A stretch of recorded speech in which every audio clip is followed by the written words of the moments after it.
Oi, meus irmãos, satisfação estarmos juntos mais uma vez no mês de maio. E mês de maio, mês da família. E esse mês não vai ser diferente, não é por conta da pandemia que a gente não vai comemorar e fazer alusão à primeira instituição dada por Deus no planeta Terra, chamada família, e que você faz parte de uma. E o tema da família desse ano é: Jesus transforma a minha família. E nós temos também uma divisa que se encontra em João 10:10, que diz assim: eu vim para que tenham vida e a tenham plenamente. Então, que você nesse mês de maio não deixe de interceder por sua família, não deixe de colocar sua família diante do Senhor, orar. E, inclusive, dito isso, a gente também está em campanha de oração. Temos 31 dias de oração pela família. Então, no seu momento de oração, que você tem separado já no relógio de oração da igreja, também ore por sua família e pelos motivos que a gente está colocando lá diariamente nos grupos da igreja. Tá bom? Seja feliz, que Deus abençoe você e sua família e faça conforme João 10:10. Viva plenamente com Cristo, aquilo que Ele te propôs quando Ele decidiu morrer na cruz do Calvário por você. Amém? Que Deus te abençoe. Boa noite, irmãos queridos. Nós estamos aqui nessa noite para louvar ao Senhor com muita alegria. Quero convidar vocês que estão aí do outro lado para estar junto com a gente agora, nesse momento, adorando ao nosso Deus, porque nós precisamos estar buscando ao Senhor e por isso nesse momento nós vamos adorá-lo, cantando: ó, quão lindo esse nome é.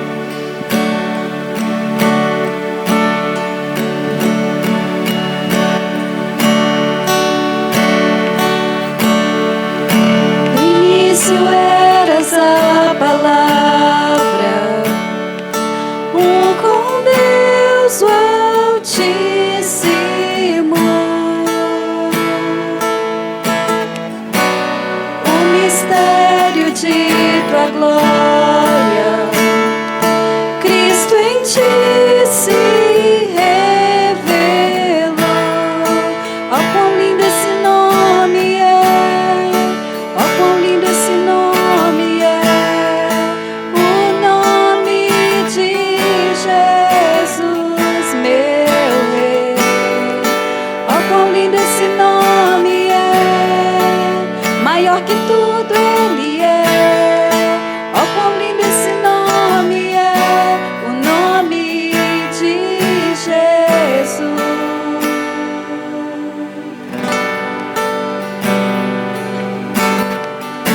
Deixou o céu para buscar-nos, veio para nos resgatar. Amor maior que o meu pecado, nada vai nos separar. Ó, quão maravilhoso é! Ó, quão maravilhoso é o nome de Jesus, meu Rei. Ó, quão maravilhoso é, maior que tudo Ele é. Ó, quão maravilhoso é o nome de Jesus. Ó, quão maravilhoso é o nome de Jesus.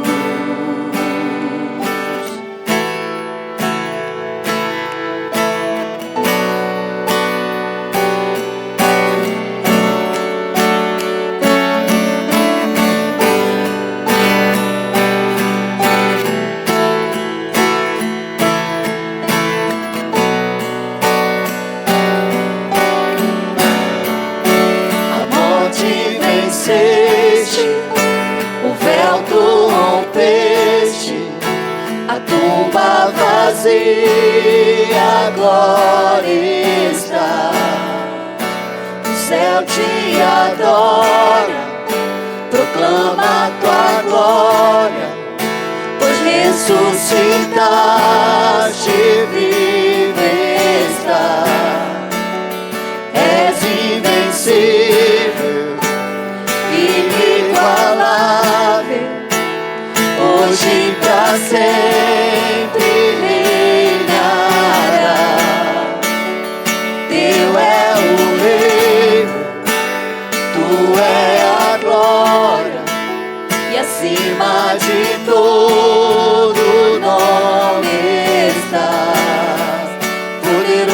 nome é, poderoso esse nome é, o nome de Jesus, meu Rei.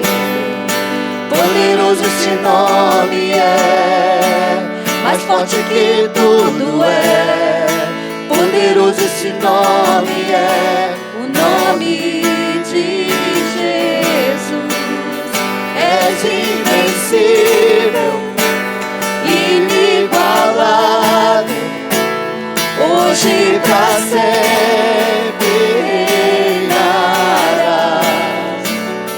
Teu é o reino, tu é a glória, e acima de todo nome está.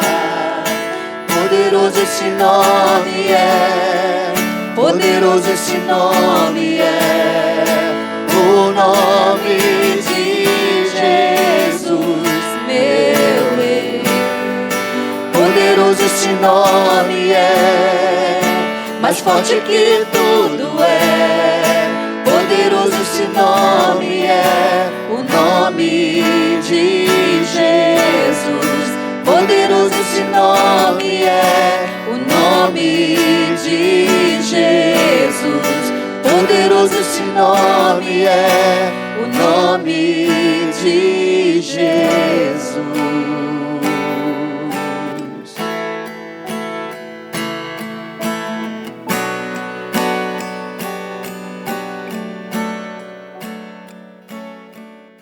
Olá, meus amados irmãos, que bênção estarmos juntos mais uma vez, você aí na sua casa e tendo a oportunidade de cultuarmos ao Senhor de maneira online, mesmo em meio a essa quarentena.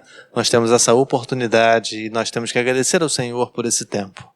Bom, hoje eu quero tratar um assunto importante dentro dessa temática do mês da família, que é Jesus transforma a minha família, e baseado em João capítulo 10, no verso 10. E hoje nós vamos pensar sobre crescimento, crescendo juntos na fé. É perceptível a quantidade de pessoas que nós conhecemos que têm filhos ou netos que não estão no caminho do Senhor. Muitos. A quantidade é enorme. Por ser pastor e lidar com a igreja por completo, a gente acaba conhecendo as famílias dia após dia. E a quantidade de pessoas que fazem parte da igreja, mas que seus familiares não fazem parte, é enorme. E esses membros da igreja sentem muita dor, muitas lágrimas caem de seus olhos por coisas que foram feitas no passado ou que não foram feitas no passado, algumas situações de arrependimento. Inúmeros exemplos podemos citar, mas hoje nós vamos ver o que fazer com isso. As famílias brasileiras que se denominam cristãs, elas têm um crescimento muito rebelde, muito desordenado. A família é como se fosse, dentro de um corpo, uma célula. E cada família forma um bairro, e o acúmulo de famílias forma uma cidade, e o acúmulo de famílias dentro das cidades formam uma região, um estado, e o estado com outras famílias formam um país, e assim vai, um continente e o planeta Terra. O planeta Terra é feito baseado em famílias. Então, como podemos crescer espiritualmente juntos na fé? Não de maneira desordenada. Ao pesquisar essa circunstância, eu imaginei como se a família fosse uma célula do nosso corpo. Nós temos, hoje em dia, estudos que provam que o corpo do ser humano tem, em média, 10 trilhões de células. E, hoje em dia, há uma doença, uma circunstância que tem acontecido em forma crescente, dia após dia, que é o câncer. E o câncer nada mais é do que uma manifestação de uma célula de maneira desordenada. Então, o que é um câncer? O câncer é a manifestação de uma célula que sai do comum e que não se comporta de maneira normal. E isso traz muitas dificuldades para o portador daquelas células. E aí nós conhecemos os tratamentos e tudo mais. Da mesma maneira que a célula do nosso corpo pode, de uma hora para outra, parar de funcionar ou funcionar de maneira errada e provocar um câncer. E no Brasil, a média, na década de 80, era de 1 para 20, ou seja, a cada 20 pessoas, uma pessoa tinha ou uma propensão ou tinha câncer no Brasil, em 1980. Em 2020 está 1 para 5. Ou seja, a cada 5 pessoas, da sua família ou não, uma tem uma grande chance de ter câncer. Pode ser eu, pode ser você, pode ser qualquer outra pessoa. Essa é a média brasileira em 2020. Então, quando uma célula do nosso corpo se comporta de maneira equivocada, de maneira errada, fora do normal, gera-se então uma doença. E no caso, as nossas famílias têm crescido também de maneira desordenada. Por isso que a gente vê o avô crente, o filho não crente, o neto crente, o bisneto não crente, ou seja, não há uma sequência, não há uma continuidade. E Deus continua sendo o mesmo. Então, o que vai resolver este problema são os exemplos. O que vão resolver esses problemas são os exemplos que nós temos na Bíblia, para que a gente possa ter uma base do que eles fizeram para que eles, de alguma maneira, tivessem sucesso nas suas famílias. Hoje eu quero pensar com os irmãos sobre um exemplo maravilhoso, que está baseado no livro de Gênesis, mas nós não vamos ler um texto específico, porque a história deste homem ultrapassa apenas um texto ou um livro. Ele percorre a história dele, percorre até os dias de hoje, influencia até mesmo a igreja até os dias de hoje. Hoje nós vamos falar sobre um homem chamado Levi. Um homem que não é tão conhecido assim, nem tão lembrado assim. Mas a história de Levi é muito interessante. A história de Levi relembra uma família que nós gostaríamos de ter. Levi, normalmente esse nome, é muito referenciado aos levitas. E tem razão, porque os levitas no Antigo Testamento tinham uma responsabilidade enorme, um trabalho maravilhoso a fazer, mas eles tinham uma responsabilidade enorme. E por serem levitas, eles vinham da raiz, da ascendência de um homem chamado Levi. Levi era o terceiro filho de Jacó. Jacó teve muitos filhos, teve pelo menos 12 filhos, que a gente normalmente conhece mais a história dos 12 filhos, devido às 12 tribos de Israel. E Jacó teve o seu terceiro filho com sua esposa, foi Levi. Levi teve 3 filhos. E desses 3 filhos, algumas circunstâncias aconteceram interessantes, que a maioria das pessoas de destaque da Bíblia eram descendentes de Levi. Por exemplo, o primeiro grande descendente de Levi foi Moisés. Moisés era neto de Levi. Seu irmão Arão também era neto de Levi. A irmã de Moisés, Miriam, também era, obviamente, descendente de Levi. Temos outras pessoas importantes também, como o profeta Samuel, o profeta Ezequiel, como o governador Esdras, o profeta Malaquias, o profeta Jeremias, João Batista, alguns discípulos de Jesus, Mateus e Marcos, também eram descendentes de Levi. Então, o que podemos aprender com um homem que não apareceu tanto assim na Bíblia, e a sua geração teve um destaque enorme de influência na sua vida até hoje?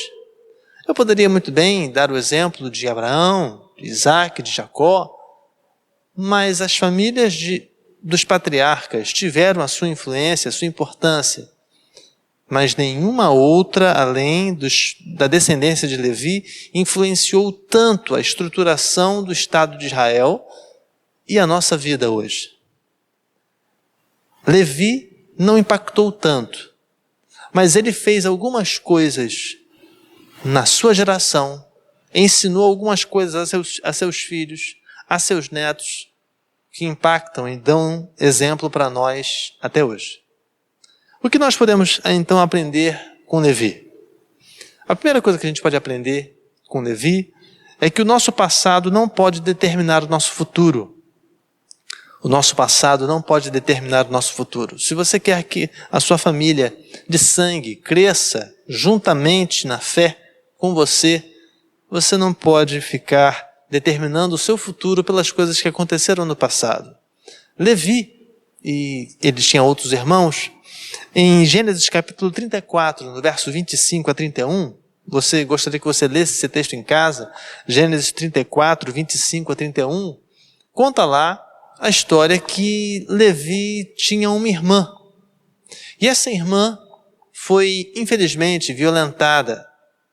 E Jacó, seu pai, fez então uma circunstância de acordo com a família daquele que a violentou, porque a pena seria de morte. Então, para não haver um problema maior, Jacó faz um acordo com o pai daquele rapaz que havia violentado a sua filha. Um ato de fé de Jacó. Se fosse nos dias de hoje, talvez ele não resolvesse essa circunstância dessa maneira. E talvez você, até mesmo você, não resolvesse assim. Eu também não resolvesse assim. Mas foi o momento que ele teve.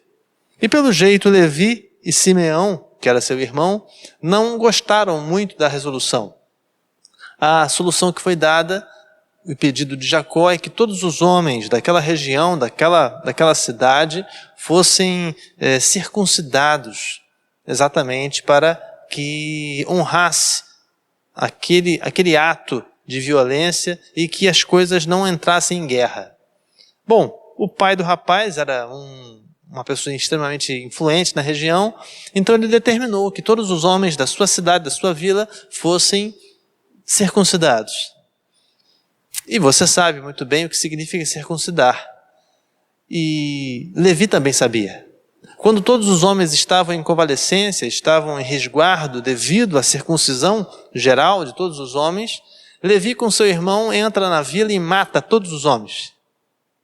Todos os homens da cidade. Ele e seu irmão, para vingar a violência contra sua irmã, fizeram esse genocídio, literalmente, naquela vila. Bom, Levi tinha total condição de manter uma vida violenta, de ter uma vida furiosa, fora da vontade do Senhor. Jacó foi forçado a mudar de casa. Devido à circunstância que Levi e Simeão provocaram, Jacó teve que sair da sua casa para poder evitar uma guerra.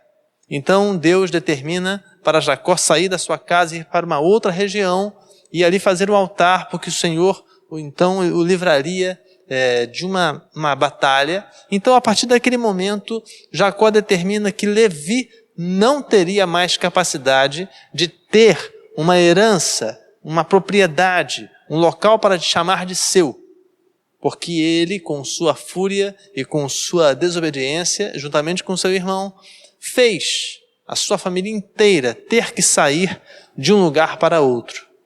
E ali tiveram que fazer morada em outro local e não no primeiro local que eles já estavam. Bom, o que eu quero destacar com você é que Levi foi um homem violento na sua juventude. Foi um homem extremamente furioso, desobediente a seu pai.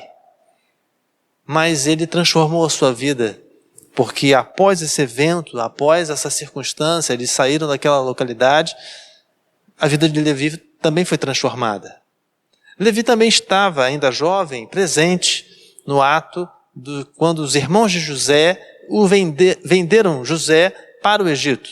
E Levi era um deles que estava naquele dia, naquela hora, e também não fez muita coisa para evitar aquela circunstância. Levi, na sua juventude, também mentiu para seu pai, como todos seus irmãos mentiram, exatamente para manter aquela história que os irmãos contaram sobre José.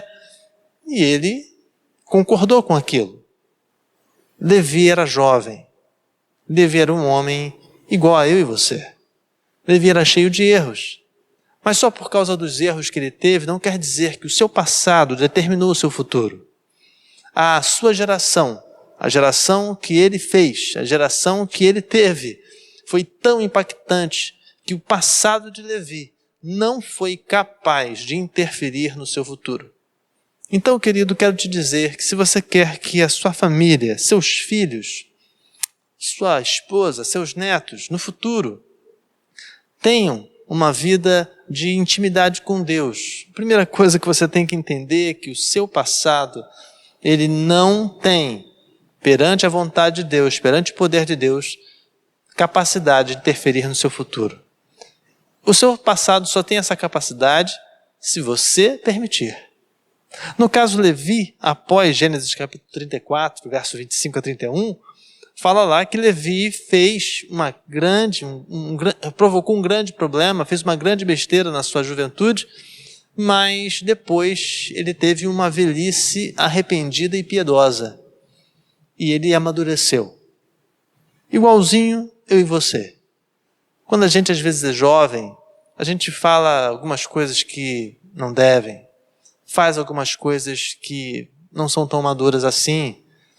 A juventude é uma bênção, mas ela normalmente provoca algumas circunstâncias sem pensar. E Levi era um jovem igual eu e você, e ele também teve os seus erros. Não permita que o seu passado interfira no seu futuro, porque se a vida de Levi, se a descendência de Levi interferiu positivamente na vida daquela geração, na construção de Israel, interfere até os dias de hoje na igreja, por que você está então pensando que a sua geração futura não pode servir ao Senhor? O que aconteceu no passado, ficou no passado. Só vai interferir se você permitir. Outra coisa que a gente pode aprender com a descendência de Levi, com o exemplo de Levi, é que Levi, por não poder ter uma propriedade, ele fez o maior investimento e o melhor investimento em pessoas e não em coisas. Levi fez o melhor investimento não em coisas, mas sim em pessoas. Então, o que eu posso pensar disso? Que muitas vezes a gente que mora no Brasil, nós temos uma grande dificuldade de investir em pessoas. No caso, Levi entra em destaque porque em Gênesis capítulo 49, aí peço que você abra a sua Bíblia, Gênesis capítulo 49, do verso 1 até o verso 5, nós não vamos ler por causa do tempo, mas gostaria que você lesse esse texto, Gênesis capítulo 49, do verso 1 a 5, conta lá a bênção que Jacó, antes de falecer, concedeu aos seus filhos. E um dos filhos que ele chama é Levi. Um dos filhos que ele chama é Levi.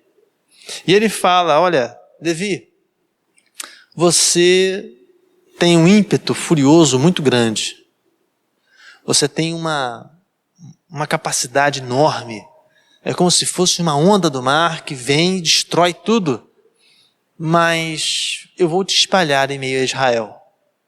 Isso, a partir daí, concedeu então autorização, muito tempo depois, para Josué. Josué, quando foi fazer a determinação das tribos de Israel, estava escrito já na informação que os descendentes de Levi, eles tinham um ímpeto furioso. Por exemplo, Moisés. Moisés, ainda jovem, ao ver uma injustiça com o seu compatriota, a primeira coisa que ele faz, ele foi lá e matou o egípcio. Mas Moisés é neto de Levi e tinha o mesmo ímpeto. E se você perceber na história de todos os descendentes de Levi, eles têm esse problema crônico, faz parte da personalidade deles. Um senso de justiça muito grande e não tem nenhum tipo de dificuldade de partir para a guerra. Bom, No caso, Jacó, com a sua sabedoria, falou assim: olha, você, Levi, é realmente fúria em pessoa. E você vai ter que se tratar, você vai ter que tratar isso com Deus. E eu não vou permitir que você tenha propriedade dentro de Israel. Você vai ser espalhado entre Israel, mas você não vai ter propriedade. E é exatamente o que acontece em Josué. Quando Josué faz a determinação das tribos, as tribos de Levi não têm propriedade. Elas são espalhadas por Israel e cuidariam da adoração, exatamente por causa de Jacó. Então, aonde eu quero chegar? Que Levi foi forçado a investir o seu melhor não em coisas, mas em pessoas, porque ele não poderia comprar coisas. Ele não poderia ter uma fazenda, ele não poderia ter uma casa dele, falar, é minha. Não, ele não poderia pegar 100 mil reais e comprar um terreno. Não poderia, porque ele era Levi. Então, aonde ele iria investir o seu dinheiro? Em pessoas. E as primeiras pessoas que ele investe, claramente, e por isso um resultado tão maravilhoso, são nos seus filhos, na sua família. Então, por isso que, ao investir nos seus filhos, netos, e assim foi, ele tem um resultado que nenhum outro homem na Bíblia teve. Apenas Levi tem tantos e tantos descendentes que foram essenciais para a criação do Estado de Israel e também para a manutenção e criação do próprio cristianismo. A interferência de Levi é tão grande que impacta o Velho Testamento e o Novo Testamento. Tanto é que 2 descendentes dele têm livros escritos nos Evangelhos. Mateus e Marcos são descendentes de Levi. Então, olha o tamanho da influência que esse homem teve na história, tanto do judaísmo quanto do cristianismo. Não é uma interferência pouca, é uma interferência positiva. E hoje nós estamos aprendendo com ele que se nós queremos ter uma família para crescermos juntos na fé, nós temos que investir. Ah, pastor, mas quando a gente fala sobre investimento em pessoa, é complicado no Brasil. Porque o brasileiro não gosta de investir em pessoas. Não foi ensinado a isso. É sempre ensinado a investir em coisas. O sonho do brasileiro é ter uma casa própria. O sonho do brasileiro é ter um terreno próprio. É ter um carro zero. São sempre ligados a coisas. E aí está o resultado. Agora, século 21, 2020, a gente vivendo uma crise social exatamente por causa disso.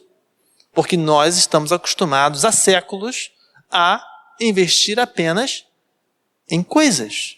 Quando fala para poder pagar um curso para alguém na igreja, na família, é uma dificuldade, uma resistência danada.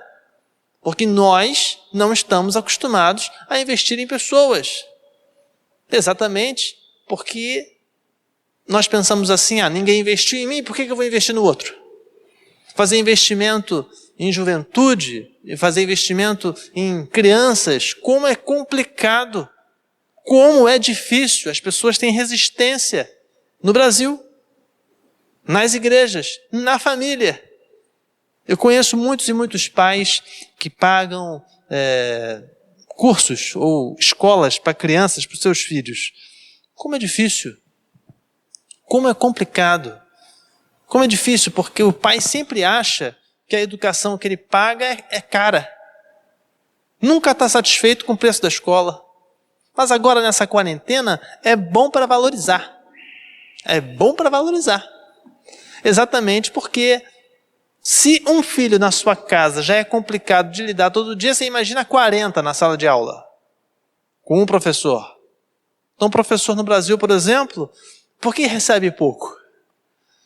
Porque nós brasileiros valorizamos mais as coisas do que as pessoas. Exatamente por isso. E qual é o resultado? O resultado que a gente tem aí. Para nós mudarmos essa história, nós temos que investir em pessoas.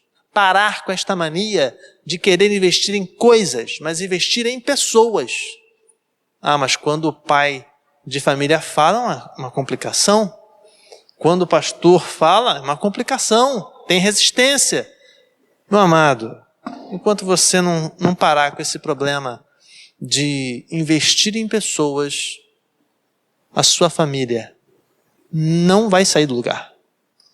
Quem tem que investir na fé, na sua família, a responsabilidade é sua. Totalmente sua. A palavra de Deus fala que tudo aquilo que o homem plantar, certamente ele colherá. Isso inclui crentes e não crentes. Então por isso que se você quer que a sua família cresça no futuro, na fé, você precisa investir. Investir tempo. Investir dinheiro. Sim, vai ter que investir dinheiro na família. Se não investir, o traficante investe. Se não investir, o homem mau investe. Tem que investir dentro de casa. Se não investir, as coisas passarão. Eu conheço algumas pessoas que infelizmente conquistaram muitas coisas na sua vida. Quando chegaram na velhice e faleceram, todas essas coisas foram vendidas cerca de 2 meses depois do seu falecimento. Ou seja, levaram uma vida imensa, uma vida inteira para conquistar coisas. O cara morreu, 2 meses depois, todo mundo vendeu tudo vendido. Não adiantou nada. O cara ficar guardando 50 anos de dinheiro na poupança, 30 anos fazendo investimento, se não houver investimento em pessoas, não vai sair do lugar. Outra coisa que a gente aprende com Levi, além de não permitir que o passado interferisse na sua vida pessoal do futuro, e também investisse em pessoas, esse investimento chegou a uma outra fase, a fase maior que ele ensinou aos seus filhos e netos e bisnetos. Isso foi uma ideologia da família de Levi, que servir ao próximo transforma. Servir ao próximo transforma.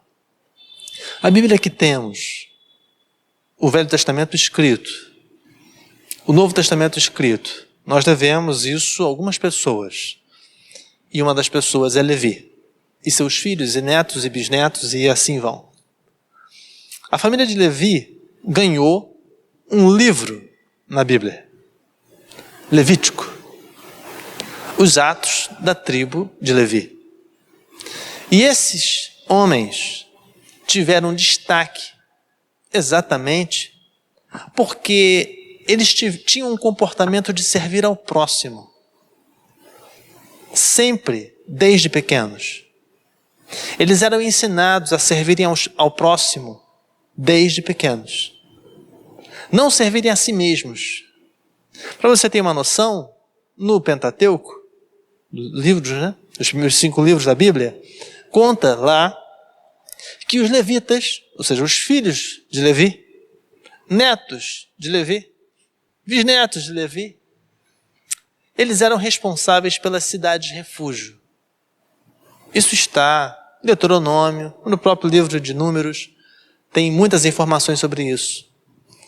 E a gente percebe na Bíblia claramente que os levitas não eram obrigados a fazerem isso. Eles faziam porque eles queriam fazer. Não era um fardo. Então o que uma cidade de refúgio fazia? A cidade de refúgio tratava de leprosos, tratava de assassinos, tratava de pessoas acusadas com algum problema na sociedade naquela época. Então, se houvesse alguma acusação falsa, alguma consequência falsa de algum ato na sociedade, aquela pessoa poderia fugir até a cidade de refúgio e ali ela estaria segura. Por quê? Porque os levitas cuidariam dela. Os filhos de Levi, os netos, bisnetos, tataranetos, a família de Levi, as famílias que foram geradas após Levi, após ele ter ficado já um senhor de idade, um homem experiente, ele muda a sua vida por completo e impacta a sua descendência. Então, queridos, eu não sei o que você está pensando em fazer com a sua família com relação a crescimento na fé. Mas eu vou te dizer uma coisa muito séria. A gente tem que começar a fazer isso hoje. Começar a investir nas pessoas, amor, tempo, dinheiro, nos seus familiares. A gente tem que ensiná-los com testemunho, não com muitas palavras, mas com testemunho, que servir ao próximo transforma. Servir ao próximo transforma. Eu fico imaginando os filhos, netos e bisnetos e as descendências enormes de Levi tratando dos leprosos, dos doentes que estavam na cidade refúgio, dos assassinos, ensinando a eles um novo tipo de vida, um relacionamento com Deus. Todos esses homens e mulheres que fizeram parte da tribo de Levi foram extremamente importantes para o conceito da formação judaico-cristã que temos hoje. E no caso, a gente não pode esquecer que esse comportamento é um comportamento que foi exigido como base do comportamento do crente em Jesus no tempo de hoje. Então, não estou falando que você vai ter que se tornar um levita. Não é isso. Não está calma nessa hora. Eu só estou falando que a base de julgamento, o seu nível mínimo, é o mesmo nível deles. É o mesmo nível deles. Então o que se espera de um crente em Jesus que tem uma família que não é crente? Que ele invista tempo, que ele invista amor, que ele não permita o passado influenciar no futuro para criar uma nova história, que ele de alguma maneira ele possa ter a consciência exatamente para poder mostrar que servir ao próximo transforma. Então não adianta nada a gente ficar falando por aí que é crente em Jesus e não ter testemunho de amor ao próximo, tanto da nossa família quanto da nossa vizinhança. Não adianta. Não é o político que vai resolver o problema social no Brasil. Não é a autoridade, não, somos nós. Se cada um fizer a sua parte, todo mundo sai ganhando. Então, meus amados, você gostaria que a sua família crescesse na fé com você? Você gostaria? Então, se você gostaria que você tivesse a oportunidade de ver seus filhos sendo fiéis, seus netos, seus bisnetos sendo fiéis, a gente tem que começar a fazer isso hoje. Porque o fruto de Levi foi maravilhoso. Seus descendentes impactaram tremendamente a vida do judaísmo e do cristianismo até os dias de hoje. Quando você abre lá a Bíblia e vê lá o livro de Mateus, Mateus era descendente de Levi. Abre lá o Evangelho de Marcos, Marcos é descendente de Levi. Então ele não aprendeu aquilo sozinho. Ele veio, esse sentimento veio de alguém anterior. E esse alguém é Levi. Então, meu amado, minha amada, você quer que a sua família cresça na fé com você? De maneira ordenada? Não como um câncer. Não como uma célula que é desordenada, que hoje você é fiel, mas você não sabe se a sua filha, se seu filho vão ser? Se seus netos vão ser? Não. De maneira ordenada. Se nós fizermos esses 3 passos bem rápidos, a gente vai conseguir, se Deus quiser, pela fé. Primeiro passo, não permitir que o nosso passado interfira no nosso futuro. Segundo passo, investir em pessoas. Levi foi forçado a investir em pessoas porque não podia investir em coisas. E o resultado está aí. Ele investiu em pessoas. E por isso ele foi fiel. Terceiro passo, ensinar aqueles que estão ao nosso redor que servir ao próximo transforma. Não ensinar com palavras, mas com ações. E isso é muito importante. Vamos fechar nossos olhos e pedir ao Senhor que nos dê sabedoria para que a nossa família cresça conosco, na fé? Feche seus olhos. Pai, nós te pedimos perdão pelos nossos pecados, pelas nossas falhas. E, ó Senhor, muito obrigado pela Tua graça e obrigado pelo ensinamento que hoje vimos, baseado na vida de Levi. Senhor, são tantas informações, são tantos nomes que o Teu servo, pela sua descendência, impactou a vida do judaísmo e também do cristianismo, que nós não temos como ter a base apenas de um texto, de tamanho testemunho. Senhor, que o nosso passado não interfira mais no nosso futuro, que possamos converter a nossa mente, começar a investir em pessoas, investir nos nossos filhos, investir nos nossos netos, nos nossos irmãos, para que possamos ter um resultado diferente do que temos. E, ó Senhor, dá-nos capacidade de servir também ao próximo, porque esse serviço tem a capacidade de transformar, como os teus servos levitas serviam cuidando dos leprosos, cuidando dos assassinos em fuga, aqueles homens que asseguravam a segurança daqueles que estavam fugindo de alguma circunstância, verdadeira ou falsa, mas que tinham segurança, era um porto seguro em meio àqueles que estavam em situação de risco. Dá-nos, Senhor, capacidade para lidarmos com aqueles que estão fugindo dentro da nossa família, que estão fugindo da felicidade, do amor, do carinho. Concede-nos, Senhor, capacidade, sabedoria, palavras para poder interferir e de maneira positiva ter um resultado no futuro maravilhoso. Esteja conosco, dá-nos a Tua graça, em nome de Jesus amado. Amém. Amém, queridos? Então vamos juntos pedir ao Senhor para que a nossa família cresça, unida, fiel e juntos, sempre juntos, na presença do Senhor. Peço a você duas coisas. Você já deve estar sabendo. Ligar para alguém da igreja e também nos ajudar na ação social da igreja e nos dízimos e ofertas, claramente. Mas em especial nós estamos hoje reforçando uma campanha nova que estamos fazendo, que é a campanha dos cobertores.